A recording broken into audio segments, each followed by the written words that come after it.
I'll make an important distinction. I'm an entrepreneur, but I don't sell products and services. I sell businesses. Oh my God. What's up, everybody? Welcome back to My First Exit. I'm joining you alone today for the intro because we had recording time. And then Omid texted me saying he's really, really sick. And I think it's because he was just on a cruise. It was called the Groove Cruise. And shout out to him. He was DJing one of his first sets. And I'm just going to say, I think he was doing some drinking. And, I feel like that might be part of the reason. I'm kidding. I can't punch down on him. He's actually a little bit sick. So, Omid, if you're listening to this, I hope you feel better. And if you don't hear this, it's confirmation that you don't listen to our podcast, which is really bad because if you're listening to it, you would hope that we listen to it. I listen to it if that's any consolation. Anyway, today we have on the show somebody who I'm really privileged to call a friend. His name is Joel Stolte. You've probably never heard of him, but what you should know is that Joel's had a few exits, one that's undisclosed, one for 60 million and another for 500 million. He's a seasoned entrepreneur. He's also quite young. He's got a family, lives out in Austin. And Joe's one of those guys who every single time I talk with him, I'm grateful anytime we have a chance to talk. He constantly is reminding me that it's never the idea that you're working on. It's how well you can operate a company. And he never has said that to me, but just watching him in motion, the ideas he comes up with has been a constant reminder for me that business operations are the real variable most times as to whether or not a business can do well. You, of course, have to be working on a real problem and have a unique idea and a unique angle on the market. But Joe's one of those people that I feel like you just handed him a business. He'd be somebody I trust implicitly to go run it, find a way to make it successful or scale it up to a place that somebody can extract value from it and exit. And he's just really contrarian in the way that he thinks. So out of this episode, you're going to get a lot of takes that you probably won't hear elsewhere. He's not one of those people who are trying to be contrarian. He's just actually contrarian. After listening to him and after talking to him, I'm always like, shit, I got to read more, which I never end up doing, which is on me. But anyways, enjoy this episode with Joe. It was a real treat. It was one of my favorites. And I hope you feel as energized as Omid and I did on the other side. Peace. So, Joe, Omid is, so we both we both had our things going on outside of the show. And Omid is a full-time AE, so he's an account executive. And we were chopping it up and he goes, yo, this guy's on our prospect list. Nice. Yeah, I was looking you up, and then when I was on LinkedIn, because we have Sales Navigator hooked up, it was like it had all your information, who was prospecting into. I was like, oh, that's so cool. That's the way it works. And then the whole podcast prospecting strategy is always fun too. Yeah, it's all too fun. Do you have a show, Joe? I mean, I saw you create some content. I didn't realize you were creating code. Yeah, I paused on content because I'm rebooting a bunch of stuff. So no, I don't have a show, but I'm starting one called Prime Minds. It's basically I have this concept that I love being a student and studying the history of ideas to get the purest form of them. Because you think about a still pond and a good idea, you throw a rock in that pond and it creates these ripples. Those ripples is kind of like getting like a drug cut with something else. It's diluted a bit, right? Whereas the original idea sometimes is so beautiful and so pure. If you keep following wisdom to its source, you get to the prime mind. And so I want to go. I have a list of people that I call prime minds. Wow. That's fucking fire, bro. Jesus Christ. Yo, open up with a banger. Yeah, real talk. Yo, Joe, whenever you're ready to launch it, call me and I'll share with you everything I've learned about, launching shows and making content and that whole Thank you, man. I would love that. And then by the way, I have someone that invested in Daily AI. They have a $250 million AUM fund, real estate fund here in Austin, and they're launching a new podcast. So if you want some side hustles, I can hook you guys.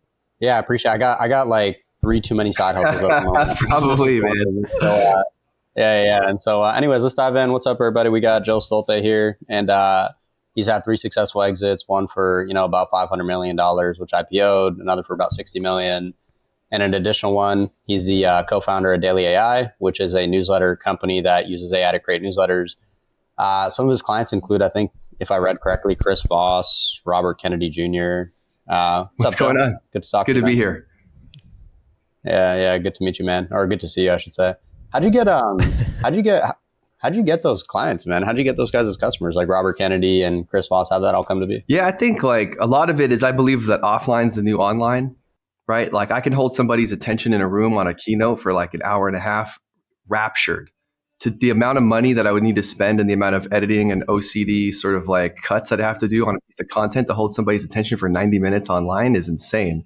So we really focused our strategy on offline, like human to human connections, but being as strategic and as focused as if I was split testing the first 3 seconds of a hook for a reel, or finding the jump cut that's going to grab that extra bit of attention and get it algorithmically popping. And the difference is just that those same algorithms exist in life. It's just called real life.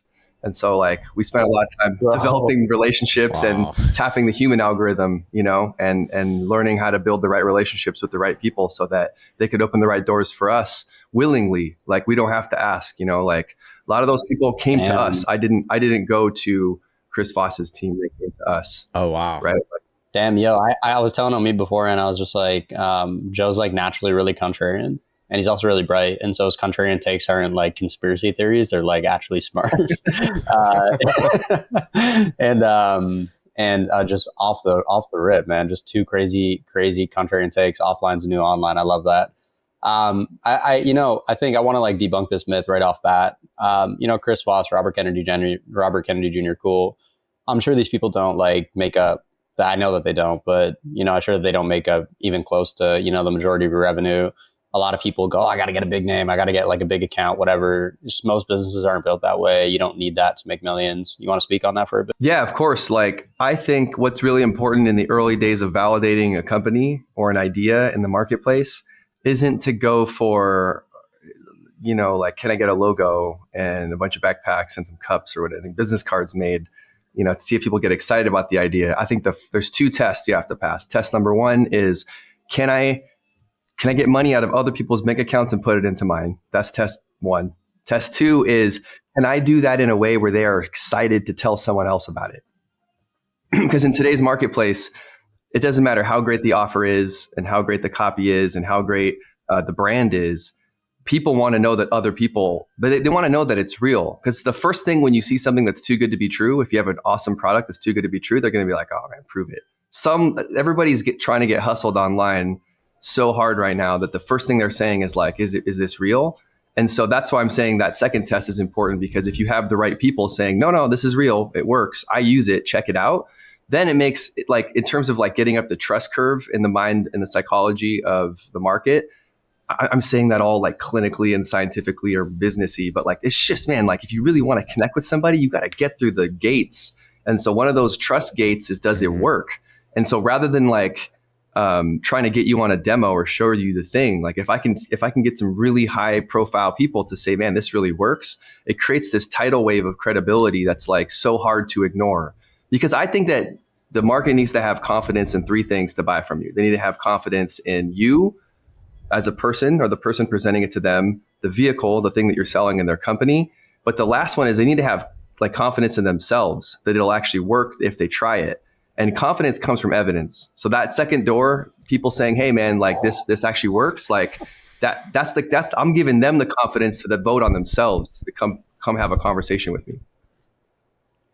That's amazing. Wow. You just, all the golden nuggets you're dropping. I'm out here just picking them up. It's a good thing. It's a good thing we're recording this, Yeah, thank God. So earlier you mentioned something about like validating, the market. What I'm curious about, you founded so many companies. At the current company that you're at, Daily AI, at what point were you like, that's a problem, I want to solve it, and I know how to solve that? Like, what kind of compelled you to be like, I'm going to go start this and I'm going to go validate this? Like, did you have validation before? Was it like conversations with friends? What was kind of your thought process to being like, that's my next venture? Yeah, what actually started in the last company that I sold. So there's a company called GrowFlow, and we were building what I would argue is maybe the most boring product I've ever sold ever. It was compliance software in the legal cannabis industry. Didn't you guys sell it for what I sell. $60 million? That's what we sold, right? So, but like we got our funding on March 20th of 2020. So the whole strategy for go-to-market got blown up because like you can't buy ads.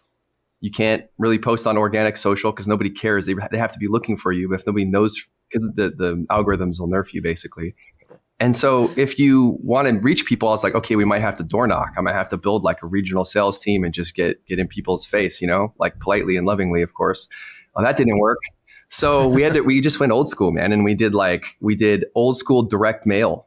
And I mailed people because it was COVID, everybody was isolated and, people weren't going out to eat. So I mailed them like, it looked like sushi, but it was socks. It was sushi socks with like a letter that was like, hey, I know this whole thing sucks and none of us can leave our houses. If you want real sushi, I'll buy you sushi on Uber Eats. Just get on a phone with me. I'm not trying to sell you anything. All I want to do is help you come up with a growth plan for your business.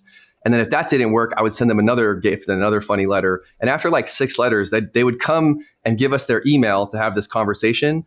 And then like the comments I would get back was like, oh man, like you sent so many letters and they were so funny. I started reading them in front of the office. And finally I was like, okay, screw it. Like you can buy me lunch. Like, let's have a conversation. And so, that was strategy 1. But the way that we really hooked them is that like, that was the hook. The way that I got them into our ecosystem was through email. Right. And I realized how powerful email was. And, I do these talks all over the country and I'll say, hey man, raise your hand if you use, email in your business, and every hand goes up. And I say, keep your hand in the air if you use TikTok in your business. And like 95% of hands go down. 95% of hands for people that are 30 and older.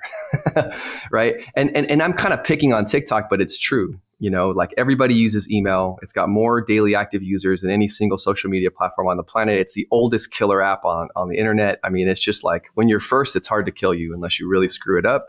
So email is just, whether we like it or not, it's embedded in how we do business.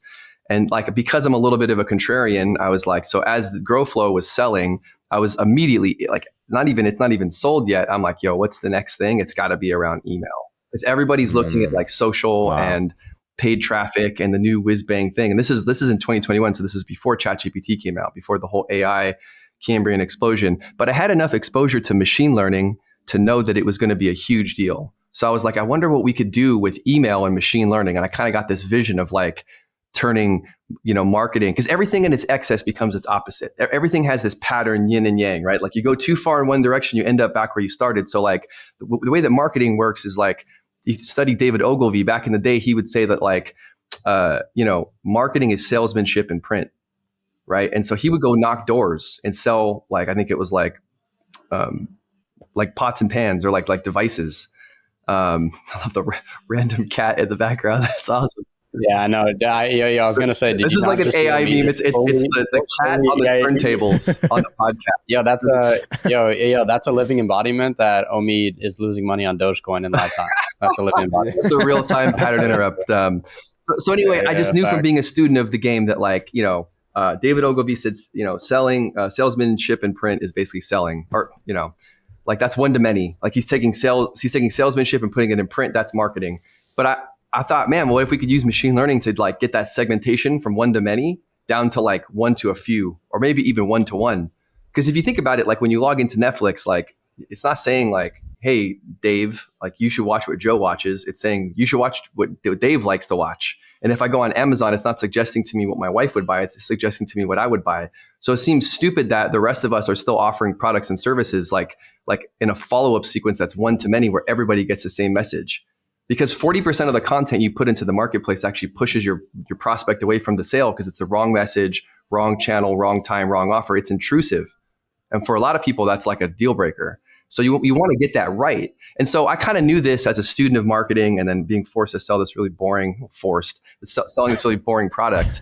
And so like I was like, it's funny, man, be careful what you put into the universe because you just might get it. I was talking to my coach, it's a guy named Brian Franklin. And Brian's an amazing guy. He's all he's ever done is coached. He coached like Reid Hoffman and 9 or 10 other people from seed to unicorn status. And I was fortunate enough to get him as my coach. And is he real quick? Is he like a CEO coach or what type of coach? Exactly. Yeah. Cool. Yeah. He's the CEO coach. He's probably the best of the best. What's his name? Brian Franklin. His website is woefully outdated, but that's because he doesn't need to market. Like he's had a multi-million-dollar coaching practice just on word of mouth for a long time because he's got a wait. He's just that good. He has a wait list. Like I will come and tell people stuff like this, and they're like, they'll go find him. It's like I was talking like my boy Rian Doris, who runs the business Flow Research Collective with Stephen Kotler.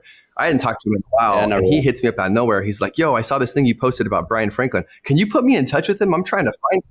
I'm like, yeah, I could do that. And then now Brian coaches Rian.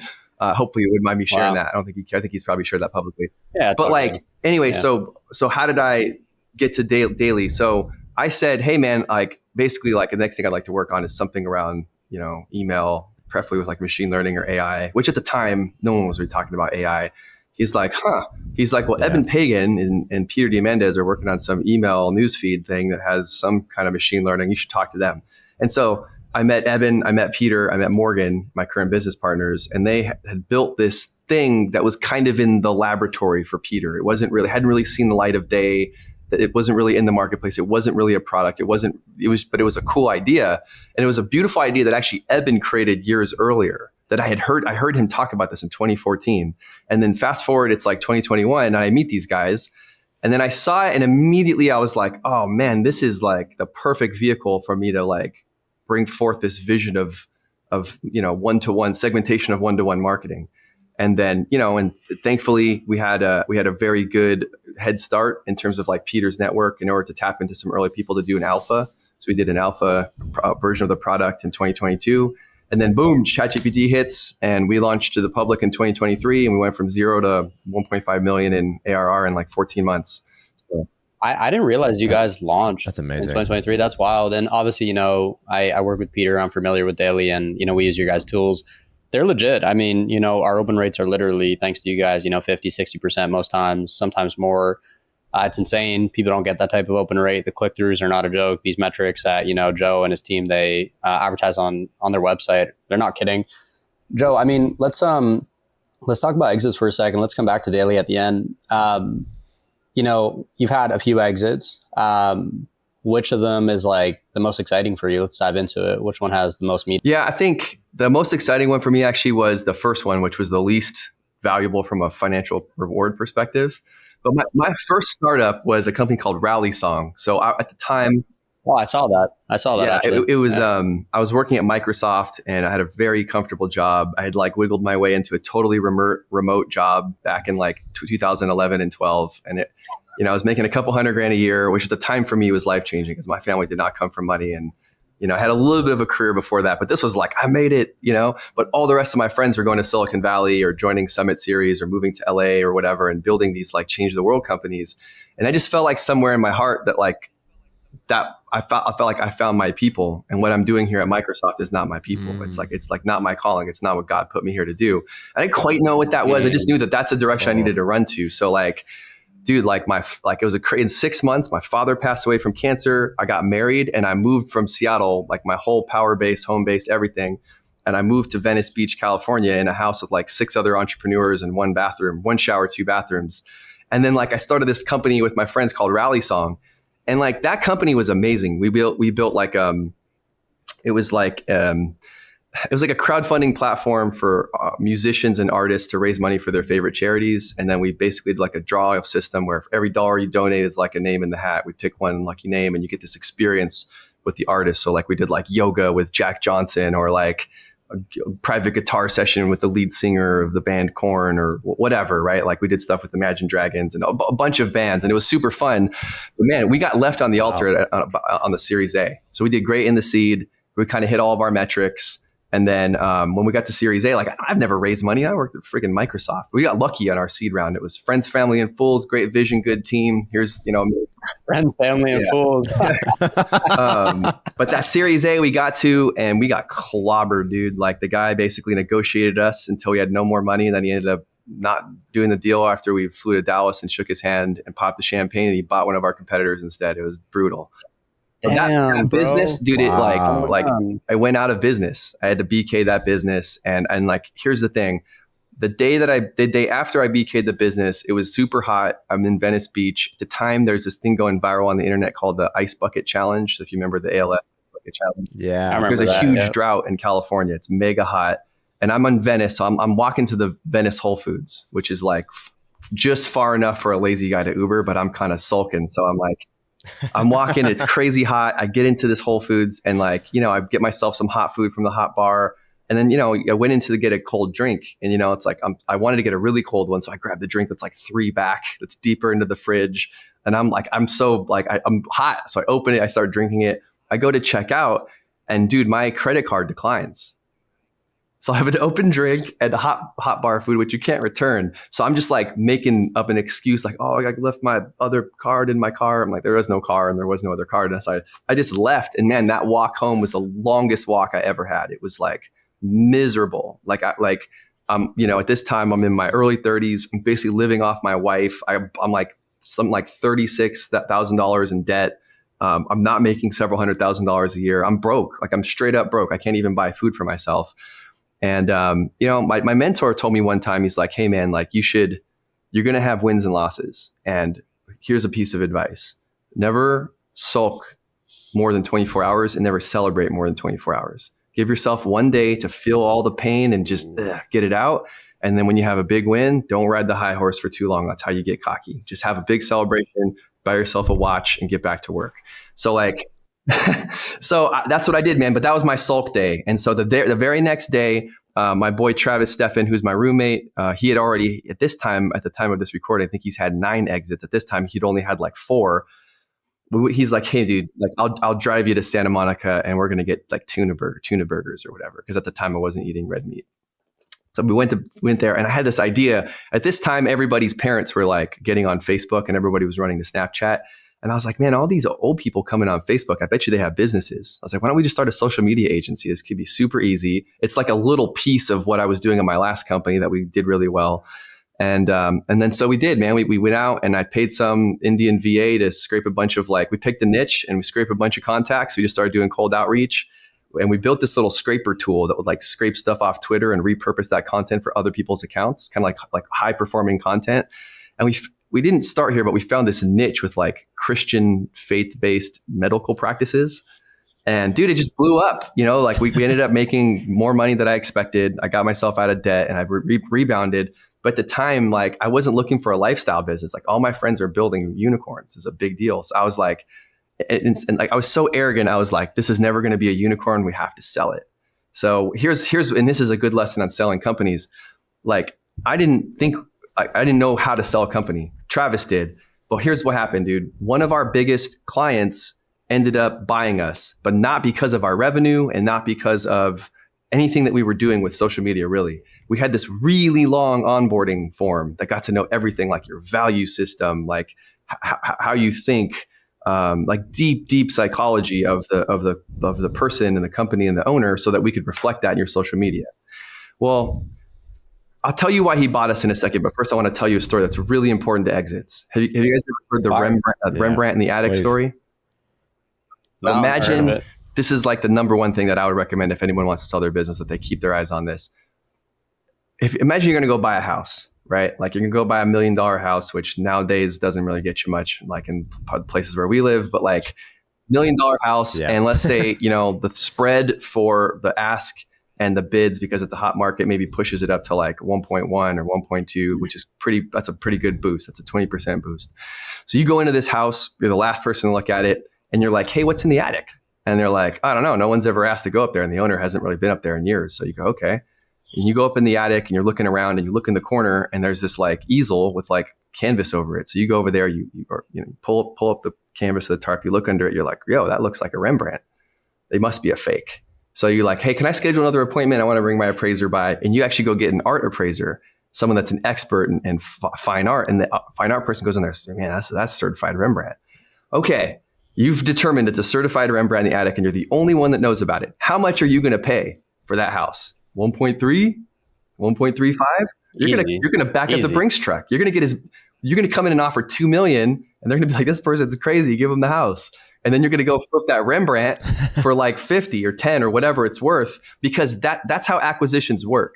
When you're trying to sell your company, if you can make a market and get enough people to look at it, eventually someone's gonna see some obscure capability that you've taken for granted. That's their missing piece. That's their Rembrandt in the attic. That's going to basically create enterprise value in their company to a level that you couldn't imagine. So anytime you're selling your business on like the net present value or the numbers of what you're producing right now, you are leaving money on the table. You don't have a big enough market for your offer being the company. So if you want to make the highest premium on an exit, you have to make the market. And you can work with brokers. You can do that on your own. There's lots of ways to do that. But my point is like you want to get enough people, because statistically, if you do, someone will see a Rembrandt in the attic. That's lesson one. Lesson two is you always sell the future. It's not about what you're doing right now. It's about how does 1 + 1 = 11? Right now you're 1 and I'm 1, but you put us together, we're 11. So you got to think about how can this really accelerate what they're doing in their business and get that story in their head and really sell them on a future where everything works perfectly. We integrate and man, like your margins double and your enterprise value goes up like crazy or whatever it is, right? It's like, the other day, a few months back, there's like rumors and news that, Google was thinking about buying HubSpot, both publicly traded companies. Google swallow HubSpot and, burp like it was a big bite at lunch. No big deal, right? And buy them for a lot. Why would they buy HubSpot? Is it because they really want to get into the CRM game? No, they want the data. They want the real-time intent data inside that CRM. They want that real-time intent data because that data is super valuable in the world of AI. AI's whole game is who has the best proprietary data sets. There's a lot of data on HubSpot. Mm-hmm. Change that end user license agreement, and all of a sudden that data is getting fed into AI. Big deal, right? So, I don't think that I would measure. I'm not at Google. I don't talk to those guys. I don't know. Maybe Peter could ask his boy Eric, but my hypothesis is they were not buying them to get in the CRM business. Damn, man. And so let me okay, well, hold on. While coming out, did you guys end up selling? Well, you guys sold Rider. Let me close the loop. Or Rider. We sold that business. We sold that business. This is my first exit.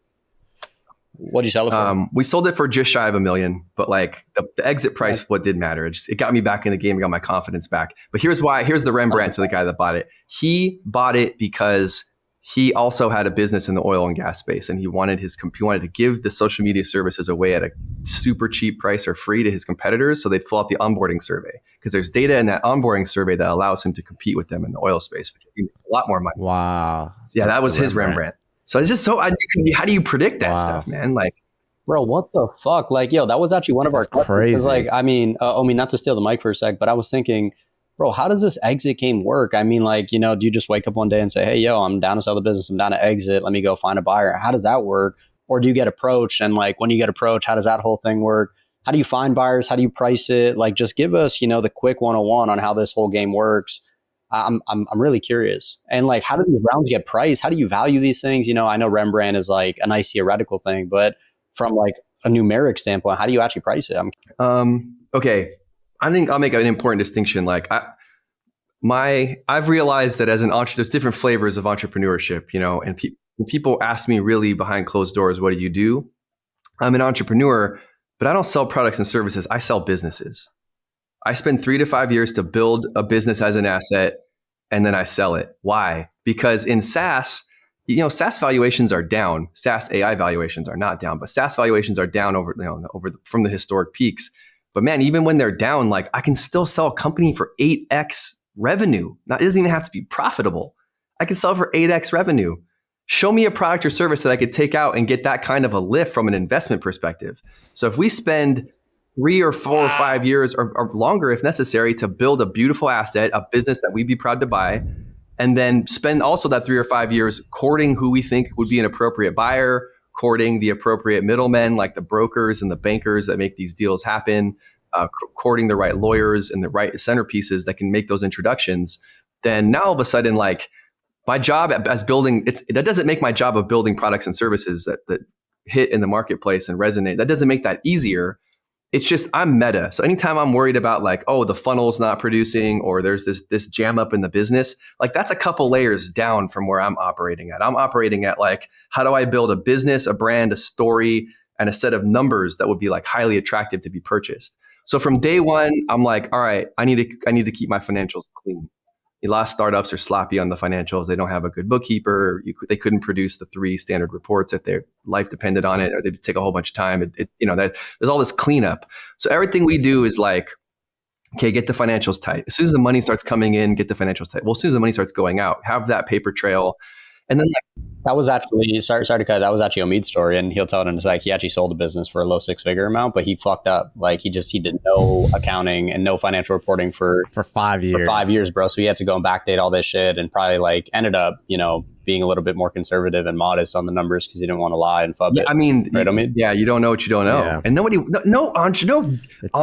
real entrepreneur that's like out, like no AE sales and marketing led entrepreneur wants to go back and have anything to do with looking at books from 5 years ago. None of that. Yeah, it took me months, man. It took me like 7 months of just trying to figure this out because I was like, dude, I don't know what I did 5 years ago. I don't know what I ate last week. And I had to go through everything. I had to produce it literally in a spreadsheet, all itemized, because I was going through this online broker. And I was like, wow, I next business I start, 100% I'm hiring a bookkeeper the moment that I start spending money on it. Because a bookkeeper's $500 a month. I actually, dude. Like a good one, like a super good one. Yeah, you outsource them also. Yeah, and also I'll say this. I don't know, Joe, if you'll appreciate this or you won't, depending on whether or not you're a fan. But every now and again, Omid will say something, and like the whole I don't know what I ate last week for lunch, and I'm reminded that he used to be. This is random, but he used to be a speaker for Tony Robbins. That was his job before he was an AE. I don't know if you know who Tony is. And so he also like these random quips that I love that he just throws into sentences like, yeah, I don't know what I ate last week for lunch, but I know for a fact, you son of a bitch, I came from your Tony Robbins speaking days because you used to do that shit well. So anyways, Joe, I totally cut you off. Back to the story of back to the story. So the first thing is, get your finances together, and then next. Yeah, I think like the rest. First of all, let me just say like there's no one right way to do this. There's no one right way to do anything. Everything like there's lots of paths to win. It's just based on like what's in alignment with your values and your preferences. So that's my preface, right? Like don't listen to this and go, oh, that's what I'm doing because this guy said it. Like, nah, man, just there's lots of ways to win. My preference is like I don't like to create SOPs for anything until it's like I know it's going to win for a long time. Because SOPs freeze the business. They freeze your flexibility. And like, it's good for getting repeated results. It's really important. But like, you have to like really figure out that you can get repeated results first before you lock it in. As a startup, I want to move fast. I don't want to lock anything. And as an AI startup, are you kidding me, bro? Like 2 weeks, like a month ago, the game is different. Yeah. Like, so like, I don't want to lock things too down because I don't want it to make me heavy. But I do, like if I don't have an AI business or a tech business that's moving super fast, like I also want to balance that with, well, I got to be able to explain to people what it is that we do. Like not just on the, like we make technology products, but like there's a lot that like, the human team does. How does the media buying process work? How do we come up with creative that, how are we getting a 3.7x ROAS on ad spend that goes to like our website, not even an optimized landing page? Like, what are we doing for that? How does the sales conversation work? How does customer support work? Like, so I want to kind of have these things mapped out so that when someone's like, when you get into the buy process, it's like, hey, whether you're working with a banker or whatever, it's like, hey, okay, well, there's an interested party. Let's spend a few weeks and clean everything up and then get them info. It's like, no, man, freaking control click. Send them the freaking file on Google Drive. It's already there, bro. Damn, been ready every day. It gets a little bit more ready because we update it. So like, it's just ready to roll. So if you had to list it, what things need to be true in order for you to have an exit? If you had to list it in like really simple human terms, what things need to be true no matter what? And generally, if you get this right, you can kind of, like you said, there's many ways to win. Yeah. Okay. What things? Story. You got to have a story that people want to buy. That's the first thing. People buy boring businesses all the time, but they get fleeced because they don't have a great story. So if you want to sell a business and you want to sell for a good multiple, like you got to have a great story, man. Everything's a story, everything, right? Yeah. How do you tell a great story? Yeah. Oh, man, I got another hour for the podcast. Well, I think the main takeaway is that like, one man's trash is another man's treasure. Values in the eye of the beholder. So it's like, if you want to tell a great story, you got to know your audience. Who's your avatar? Who's your buyer? What's their value systems, right? Are they God, country, gun, loyalty? Or are they like equality, justice, fairness, black squares on Instagram? Neither is right or wrong. It's just you got to understand your audience. So it's always, everything starts with the audience. And at some level, we're all human. So if you understand human psychology, you understand influence and the core basic needs, shout out to Tony Robbins, then you can relate to anybody. And then you go deeper and deeper and deeper and you can make it real specific. But I think a great story is highly resonant with the audience. So like, okay, so you got to have a great story. Great story. It helps if you've got it depends on what stage you're at, but a great team, like really good team, killer team. The hardest thing in business, in my opinion, is not sales and marketing. It's great teams. Teams that work together, teams that gel together, that where they come, it's 1 + 1 = 11. Because man, every time you add another person to the team, like that could be a grenade or that could be a rocket. Is it because you're selling the team? Like they go off with the acquisition, so you get all my employees, you get all my systems. Exactly. Yeah. So in tech, it's like, how great is your product team? The rest, no one really cares about the rest of it. They're probably all going to get fired. including. Damn! Shout out to the shout out to the marketers and the salespeople like me and Yeah. Yeah. Well, and the sales and marketing people don't care because we're just like, all right, well, we'll go for it. There's a million things to sell, or we'll just make something else up. Yeah. You know, and the CEOs are like, oh, fantastic. I didn't want to get locked up in that new company anyway. But, you know, like the support people, the finance people, the HR people, like a company probably already has all that. They don't need, they'll keep you for a little bit, but they don't need you. It's like, but product is the most important. That's right. Where's the magic sauce come from? So you need a story, you need the magic sauce, you need a team that makes the magic sauce. And then like, it's really helpful if you have all your stuff cleaned up so you don't have to go through that painful process of cleaning everything up or paying someone to do it, which sucks. And from there, it's like a lot. From there, if you ask 100 people, I bet you'll get 100 different answers. But like, I think it's like, you need to build a business that you'd be proud to buy, man. Do you have message market fit? Do you have product market fit? Even if it's not a tech company, do you have product market fit? Evidenced by like, you sell a service, so you produce podcasts for a living and you're the best of the best at it and you have some magic thing that you do. Does everybody recommend you? Is everyone like, yo, you should talk to this guy and work with, like, that's great evidence for product market fit. It's not the only evidence, but like service market fit, product market fit, whatever that is, you know, you got to have that too. And then the next layer down is like, if you're in like a high transaction business, like low customer acquisition costs, low like LTV, you know, you got to have margin. You got to, you know, like if I'm selling like dog toys on Amazon, that's a margin business. So you got to have your you got to be razor sharp on how you operate. So that, like, it depends on the business that you're in at that point. Now we're kind of going into different industries and how these things work.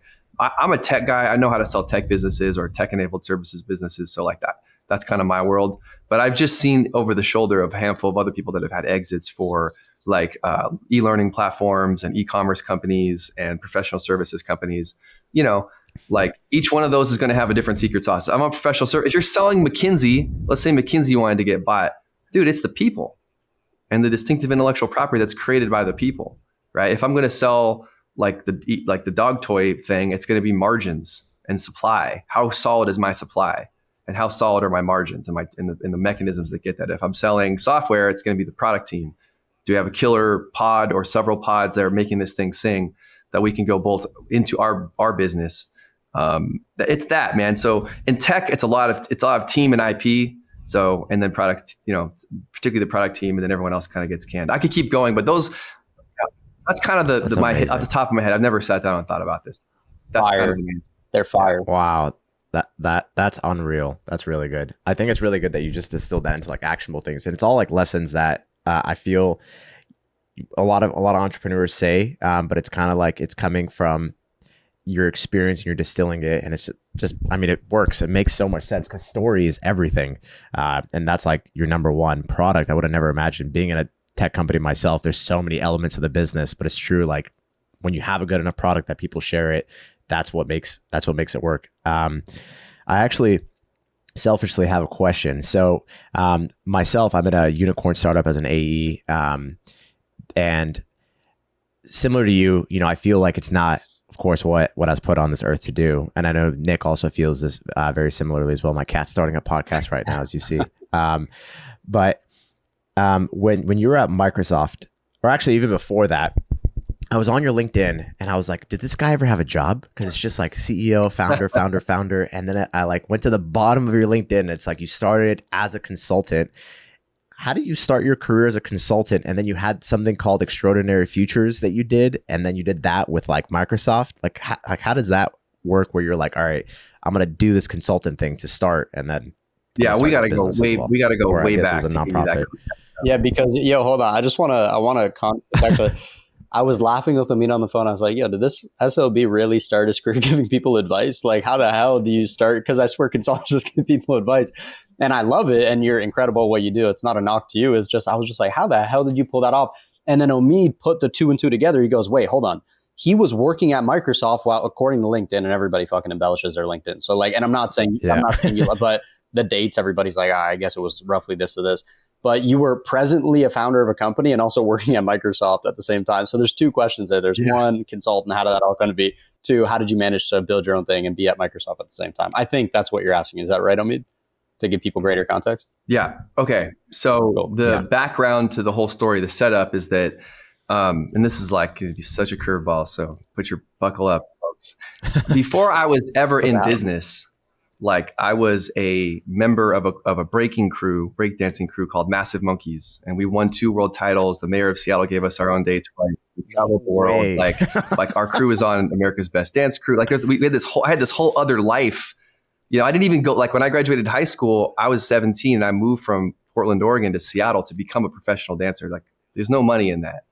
And so what ended up happening is I'm doing that and we're insanely successful. Like no one ever saw that coming, myself included. And like, but I'm not making any money. So I'm like washing cars at Hertz in the summer, you know, to like get money to go to my next thing. And then, you know, my next thing was like, hey, we're going to go on, like go do a big theater show in Japan and we're going to go on tour. So I just wanted some pocket money. But my point is that like, I didn't make a lot of money. I didn't come from a lot of money. Money was not like a huge driver to me. My thing was like, I wanted to be great at this thing. So I learned mastery. I would go to New York. We'd sleep on the couches of people that lived in like Harlem and the Bronx. And I just learned from the guys that started hip hop. Like I was a student. And so I learned mastery in this game of breaking. So then fast forward, I'm washing cars at Hertz. And then I meet this dude who works in management consulting. And he ends up becoming my mentor. We had a conversation. He left his briefcase in the back of the car. We had, you know, kind of got connected. So he's plugged into the management consulting game. And I saw this as a bridge. I was like, he came from no money too. He lived in Missouri. His name's Chris Smith. He's an amazing guy. And he basically, I kind of saw in him, I was like, well, man, if he got to this level, he kind of has a similar background to me. Maybe I could learn something from him to unlock the next level. That was just the kernel of the idea. And then, you know, fast forward, like I ended up going to college. I went to undergrad. I spent 4 years networking with people that worked at like Bain, McKinsey, BCG, Accenture, all like Deloitte, all these places. And then, you know, when I graduated, I basically was like helping a lot of these people get into the clubs in Seattle because we're like the king of the club. We're like breakdancer guys. And so then at the end, like I went to UW, which is a state school. I got fairly good grades, like 3.9 GPA.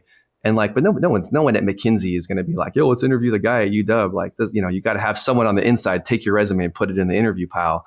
So like I ended up like spending 4 years, like I went to school with the intention of being a management consultant. It's not like I went to school to go to school. Like I knew exactly what I wanted to do. So I got out, went into consulting, worked for my mentor for a while. I got a bunch of offers from all these firms, but I ended up working with him. And, you know, he put me in some very senior places at Microsoft. That was the biggest client of his firm very early, very, very early. Like I got to work for, I won't name drop, but big, highest level, big people at Microsoft, whatever. A lot of lower level people too. But my point is that like, I kind of had this relationship at Microsoft. I went solo for a little bit as a consultant. And then one of my former clients at Microsoft was like, you know, hey, do you want to come work for us? He's trying to recruit me. Well, when I went solo, I started a charity with my friends called Extraordinary Futures. At one point, we had over 500 students learning. I basically ordered the Tony Robbins Research Foundation Leadership Kit and combined it with like a breaking tutorial. And then we created these levels. We had like 500 students in the greater Seattle area across all these middle schools and high schools or whatever, mostly middle school. And so that was Extraordinary Futures. And the way that it got recruited to Microsoft is they gave me a signing bonus. And Microsoft has like a charity matching program. So like, hey, if you throw up your signing bonus, you know, you could match it and get a bunch of money for your charity. So I was like, all right, let's do it. So like they recruited me. So that's the first thing. And then, so like, that's how I ran a thing on the side is because they already knew. I was like, well, if I'm coming, I have this charity, it's got a team and it's running, but like, I'm still the executive director, you know? And so that's how that worked. And, but I got into consulting because I just was a student, man. Like I didn't know anything. Like I'll tell you a story. Like we're in this meeting with like a very senior person with a client, and he's like, hey, what do you guys know about solution selling? And I remember looking at all these very senior kind of Ivy League consultants on our team, and no one knew what solution selling was. So that night, this is how competitive I am. I mean, I'm a b-boy, like I'm a breakdancer. Like I'm used to competing in front of like hundreds of thousands, like 10, 20, 30, 40,000 people. Like I'm going in. So I was like, man, no one knows anything about solution selling. Like I'm the dumb young guy that like no one thought that was dumb for this firm to hire. So I stayed up all night and I studied everything I could on solution selling. I read like 3 books, listened like books at Audible. This is before YouTube was really, I was like right as YouTube was coming up. So there wasn't a lot of content. And then the next day when we came in and started talking about solution selling, I just wanted to say one smart thing so that they knew that I did my homework. So I waited for like a really obscure way to insert the idea that I knew something about solution selling. And then it was like, and then everybody at the firm was like, yo, like, how do you know about solution selling? And they're asking me all these questions. And I just kept doing that. So like, I wasn't giving the client advice. I was the quiet guy in the room taking notes because they don't let you give advice And the way the consulting works is you go study all their data and you tell them what their data means. They're not actually telling them anything new for the most part. But my point is that like that's how that works. But I just was a savage. I was like, hey, I'm gonna take all the principles I learned from becoming great at breaking, which I super sucked at when I started, and I'm gonna throw it into this consulting thing and see how good I could be. And that's just how it's always been, man. Like when I wanted to be a marketer, I was like, all right, let's go back to the prime mind concept. Who's the greatest OGs? You can see in the background, the Halberts, the freaking Scientific Advertised, Claude Hopkins, Eugene Schwartz, Breakthrough Advertising, like Ogilvy, anything he's ever written or said, get it. Like I just went back and studied the OGs, when marketing became a thing. And like, I was like, okay. And then I started studying sales, like who's the greatest salespeople in the world? Like you look at high ticket selling right now for coaching and consulting, they all use a model that then no one knows that it came from Neil Rackham, spin selling. It's just a modified version of spin selling. So, it is, man. Is it so, really?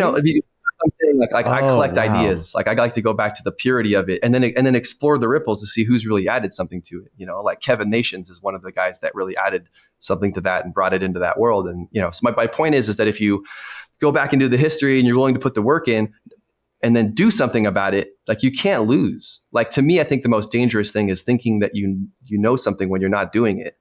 Like it's not enough to memorize it. So I'm not going to study to just fill my brain up. I'm going to study so that I can change my behavior and get a better result. And then I'm going to split test different realities until I get what I want.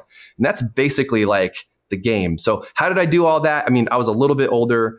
I worked my ass off and I got really lucky with a good mentor and a really lucky break. And I had really gone deep on a thing before. Like it wasn't like I was some green dude coming out of undergrad. Don't know what I'm doing in life, just trying to figure out this money thing. Like I had a mission. I was on a mission for 4 years. And so when you see that little snapshot on my LinkedIn, that's just me executing that mission and getting a little bit lucky and busting my ass to make it happen. Wow. One of those quips that I love to say that Nick knows is, they say luck is when preparation and opportunity meet. And you prepared for so long on one specific thing that the opportunity presented itself and you were ready to just go all in. That's awesome. Yeah. Man. Fucking hype. But I'll tell you this, all that consulting stuff, like it was a beautiful bridge for me to get to my dream, which was to make six figures, which is funny, laughable. But like at this point in my life, looking back, but I'll say this, that like, that's not what I was here to do. I just put the work in. I went off on a tangent and I got a bunch of perspective. And I think we learn from context and contrast, the opposite of what we want, And so I learned like, oh man, like I'm deep in this and I'm getting success, but this is not what I want. Like I'm in the wrong sport. And then eventually I grew up and I realized I'm in the wrong game because anybody else's game that isn't my game is the wrong game for me. Damn. So we have about 10 minutes. I have a really quick kind of like funny question, but then I got two more good ones for you at the end. In short, what does a consultant do? I've actually always just been like naturally curious. What do these guys at McKinsey, et cetera, do? I never ever understood it. I was just like, what? What is it? Well, there's different kinds of consulting, right? Like this is like leadership consulting. There's operations consulting.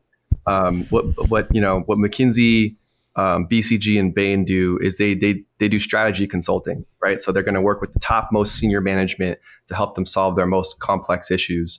And what they do is they go out and like, you'll go into a team. I mean, I haven't been there, done this thing in years, so maybe it's changed, but I doubt it. But they'll go in and they'll like get like a team of like, let's say 4 to 6 people, and they get paid $1 million up to $3 million or maybe more with inflation now to go do like a 6 to 8 week engagement. It's like, should we enter the cell phone market in China? I don't know. Like, so I'm going to go out and I'm going to go and like, I'm going to look at all of this, like the data. What does the data say? What's the market size? How mature are they? Are there enough like cell towers there? Is there enough electricity? You're looking at all this big picture stuff. Oh, cool. And then Okay, you're cool. go look at the client's capabilities. Like, is the company capable of this amount of change in a short period of time? Is their product good? Like, and then you're going to put a deck together that just tells a story because everything's story. And it's like, here's the market. And you tell the story and you say, by the way, you pitch this whole thing and say, yes, you should enter the market in China. And yes, you should hire us to help you with that. Like that's consulting, dude. Yeah, that's strategy consulting. The stuff that like Accenture and like Ernst & Young and Deloitte, like they do something different. It's like more operational. It's more staff augmentation. It's more like, hey, we're going to help you. I'm sure it's like cutting costs, et cetera. Like what I got from that is actually it's typically tied to a tangible outcome. Yeah, Is that right? this other tier of what I'll just call like implementation consulting or execution consulting. It's like the engagements are a lot longer. It's over a longer period of time. Like I might be embedded in your team for months. It's kind of difference between the Navy SEALs and the Special Forces in the Army. The Special Forces in the Army are going to go do capability multiplication or amplification in a particular area, and the SEALs are like in and out, right? And so like that strategy piece, a little bit more like Navy SEALs, and then like the operational consulting is a little bit more like I'm gonna stick around and help you develop this capability for a long time, and then do your accounting and a bunch of other stuff that McKinsey doesn't do.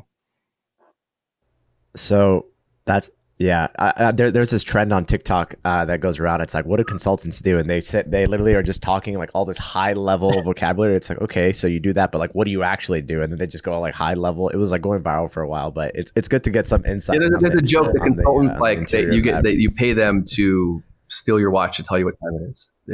Like. Facts. Because like my natural instinct is just, can't you just do all that shit internally? And the answer is that you can. It's a lot of hard work, and I get it, but. You kind of might have answered this already, but let's go back. I found it interesting. Omid actually came up with this question. How'd you make your first 1,000? Like, how did you really crack the nut? So that way, hey man, I'm actually making money. Was it the social media thing back in the day? My first 1,000 came like years earlier. So like I'm old. I'm in my early 40s. I was born in the early 80s. And like my parents were like, I was like a latchkey kid. My dad was in the military. My mom worked 2 jobs. Basically got raised by my older brother, and his main priorities were like milk, marijuana, and the Camaro that he was fixing in the driveway for my whole childhood. So, I got a lot of latitude. And so what happened is like in the early 90s, like what was really cool was like starter Raiders jacket, Guess overalls, and Jordan sneakers. Right. And like I didn't really have, my parents didn't have money. And so what I had was this deep desire to look fresh and have these clothes. And I lived in this small farm town of less than 1,000 people. I mean, there's like no traffic lights, nothing. It was small, but there's like maybe a couple hundred homes. So I had heard of people that would like knock on doors and ask to mow their lawn. The problem was like I hated mowing lawns. And so I was like, that's the only way I know how to make money. So I knocked on doors. I got a handful of people to give me money to mow their lawn, $10 a mow. And then I went to because it's a farm town, there's a bunch of migrant workers, and some of my friends spoke Spanish. And I went, hey, can you ask these other Mexicans if they'll just mow the lawns for $5 for me? And then I borrowed lawnmowers from my friends, and then they just did the work, and I kept money. This guy outsourced the fucking labor to the Mexicans. Yeah. Well, I mean, I didn't know anything, dude. I was like, whatever. I was like 9 or 10 at the time. What I knew is that like the only people that I had known that had ever made money that were young mowed lawns. And I knew that like I was not going to go into that grade without the freshest clothes, because whatever. That's just how I was. I was getting really into hip hop, and I was watching a bunch of MTV. So I was like, I fuck with that, man. One of my favorite movies is what's the one like Omarion? Step Up. No. Step Up was fire. But what's the one with Omarion? It was you gotta know it, bro. And like it starts with on a up. Bro, you gotta wait, there's a lot. Like that's the MOP song. Yeah, I know. 1 second. Omarion. Break. Don't say it It's Oh, I got it. I got it. It's You Got Served. Yeah, I got a lot of friends in that movie. I got a lot of friends in that movie. Bro, damn, yo, that was like our generation, early 2000s. Yeah, that was our generation. Yeah. That shit was ill. Yo, let's go to contrarian questions, and then let's ask our funny question at the end. All right. So I don't know why this app is not fun. Let's go back. So I was very curious on basically what is like a common piece of startup advice that you completely disagree with? So I don't know. First of all, let me just say this. Like, I don't completely disagree with anything. I think every perspective is valuable. The only thing I disagree with is when you try to think there's only one right way to do something. I call it one right way thinking. If you have one right way thinking, then that basically automatically assumes that you're farther from the truth. Because look, here's this little cap that sits on top of my camera. If I hold it far enough and look back in a white area, it looks like a black line. If I hold it like this, it looks like a black circle. If I hold it like this, it looks like a felt. I just grabbed this off my desk. We had to look at it 3 times to get an approximation of what it is. So that's the way life is, right? So anytime someone's like, when I talk to these VCs, they're like looking for, it's got to be product-led growth. And like, it's kind of this old adage that I think is old out of Silicon Valley. Yeah, of course you should have product-led growth.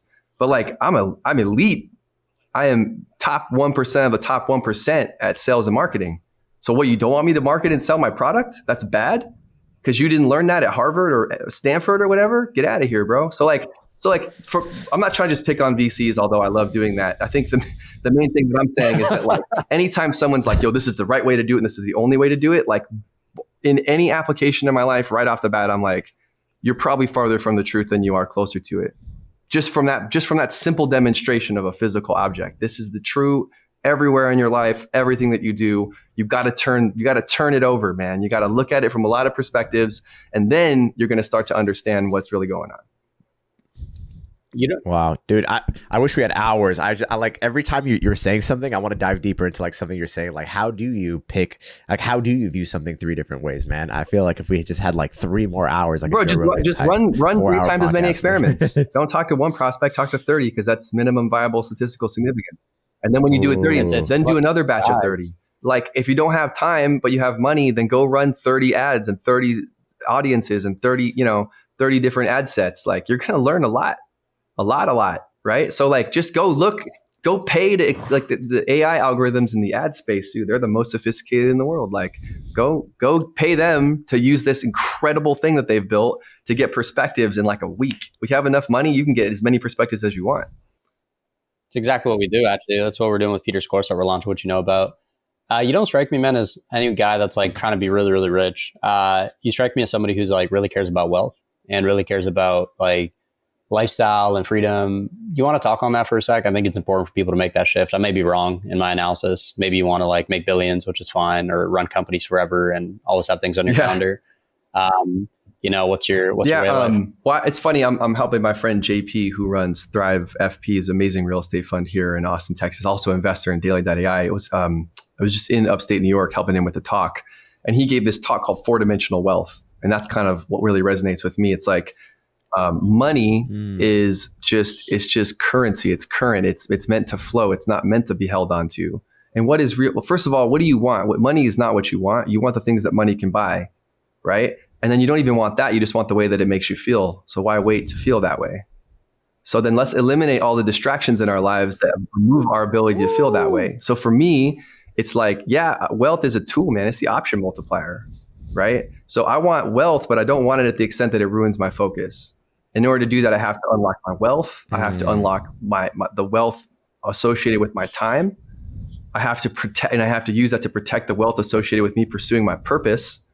And then I have to protect the wealth associated with my people and my connection to my community. Then I have to protect the wealth of my health. Otherwise, if I don't have health, I have all the money in the world. I only want one thing, right? So, like for me, the game of money and the game of wealth is I'm not going to demonize it. I'm a libertarian capitalist. Like, if you want to be a billionaire and you want to make a bunch of money, like go get it. Just know that like that money is not going to like heal your inner child. That money is not going to like give you time freedom automatically. That money's not going to give you deep relationships with people. That money's not going to make you healthy unless you use it as a tool to do those things. And I'm not even saying you need to get rich to have all those things. I know people that don't have very much wealth money, but they've got time, they're healthy, they got great community, they're lit on fire with purpose, they go to church or whatever they're doing, like fantastic. So to me, I think we live in the mecca of capitalism in America. And so like everything's for sale. Everything is being marketed. It's to the point where it's like a fish in water. You don't even realize it. But when you leave this environment, you go to a place like Bali, you go to Africa, you go to these other places. Like life isn't about money and exchange of value. It's a different way to live life. And so I'm not advocating for one or the other. Again, perspectives, man. Get all the perspectives you can. But for me, wealth is multidimensional. It's lots of different kinds of wealth. And I like money because it's an option multiplier. It gives me options to make moves and have behavioral flexibility that's a little bit more difficult if I don't have it. But if you're resourceful and creative, you don't need money. You really don't. But if you have all of it, like get everything from get everything you can from everything you've got. Shout out to Jay Abraham who said that. Then like, yo, why not? So for me, I'm young. I'm in a season of life where I still want to get it. You know, I'm in my early 40s. I probably got another 10 years of this in me. And then, you know, after that, I'm going to want to like just on a declining scale, like less hustle and like more time with family. Like I'm in that zone because for the last 20 years, I've been on it, you know, but like that's the right time to be on it. When I'm in my 20s, it's a good time to go like live in hostels and float around Europe. In my 40s, I'm not go floating around hostels. That's creepy. You know, and nor is it appropriate for me to go hang out on cruise ships. That's boring. But when I'm in my 70s or 80s or 90s, like that's going to be lit. Like, yo, boat me around. So like there's seasons to life, man. So I think wealth is about understanding the dimensions, doing them appropriately in the season of life, and playing it on your terms, on your game. And then if you do that, man, you can't lose. Stranded Island, Omid? Yeah. So we have this recurring segment on our show where we want to ask, you know, if you were stranded on an island, who are you not bringing with you? And why? Who am I not bringing with me? And why? And why? Name okay, names. I'll give you 3 people I wouldn't bring with me. All right. All right. This guy came quick, bro. Okay. The first one is I'm not bringing Elon Musk. Oh, damn. Why not? Elon Musk is a super genius and he'd probably be incredibly helpful for being stranded on the island. But his level of consciousness is very focused on like capitalism as a tool, right? He's so smart. I don't want to make any assumptions about the dude. I only know what I hear and what I've heard like from the echoes of the media. So my perception that the media puts out and that I've heard from friends is that like, you know, he's like, that's his thing, right? He's very purpose driven and I love that. But I want multidimensional people. So he's like really sucked into one dimension. I probably wouldn't bring like Gordon Gekko from the Wall Street movie either, because all he cares about is money, right? Hey, okay, I like this. I like this probably list. not going to bring like the pastor of the church. Yeah. because the whole paradigm is about religion. There'll be nothing else about it. It's like one dimensional, right? And I'm not going to bring the person that's like, I'm not going to bring, you know, this will be controversial, but I'm just going to be real. Like, I'm not going to bring the white dude from Seattle that's super worried about posting black squares on Instagram and racial inequality and like justice for all. Not because that's not dope. It's just that's just very one-dimensional thinking. I want to bring somebody that like thinks on all those levels. They love capitalism and they're resourceful. They understand God and spirituality and their nuance in that capacity. They understand equality and justice and taking care of people and making sure that like life is happening fairly and people aren't being systemically taken advantage of. And they're beyond that. They see life from a multi-perspectival approach because those are going to be the best people to like build with, survive with, thrive with. So if we stay on that island and we crack it, that's the people I want to spend my time with because we're past a level of consciousness that's just focused on one dimension. And we're going to be able to do far more important things once we figure out how to survive on the island. And they've already figured out all these previous things, including being resourceful. So that's one person I'll take on the island. And the next one is, I don't care at what level of consciousness they're at, I'll take somebody from like Delta Force special operations and damn straight, bro. Fucking give a rat's ass. I want like the kind of integrated multi-perspectival person, and I want any person that's not totally insane. That's like, that's the best answer we've heard. This is like usually a segment people used to like call out their friends for like being a shit friend or like they'll be like, oh, I would have bring like my friend Mark, like just like a total dick. Joe, man, this was unbelievable, man. We went a few minutes over time. Thank you. I'll call it here first, man. You're going places. And we appreciate the hour, dude. This was honestly friggin' incredible. Thank you so much for being a guest. Thanks so much for being a friend. Hit us anytime, bro. Thanks for having me, y'all.